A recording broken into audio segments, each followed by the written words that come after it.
lang na marami ang humahanga sa kanya. Our male concert performer of the year, Vice Ganda.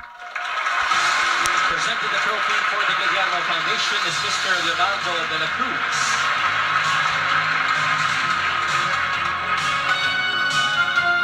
Wow!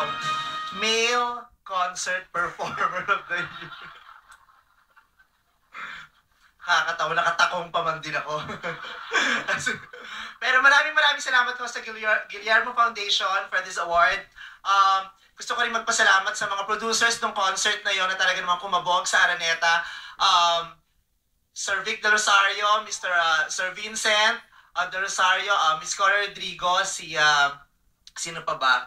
Ang ibang producers ng concert na yon. Maraming salamat at saka din sa dati kong manager na si OG Diaz na siya rin nagpumilit sa akin magkaroon ng concert yun. Maraming salamat. At sa lahat ng tao na patuloy na gustong tumawa at gustong manood sa amin at sa aming mga performers at lalong-lalo na sa lahat ng mga komedyante na ngayon ay nagiging na-feature na rin sa malalaking konsyerto kasi dati-dati puro singers lang. Ngayon pati mga komedyante nagko-concert na rin. Si Wally, si Jose, congratulations ang bongga ng concert nyo this year.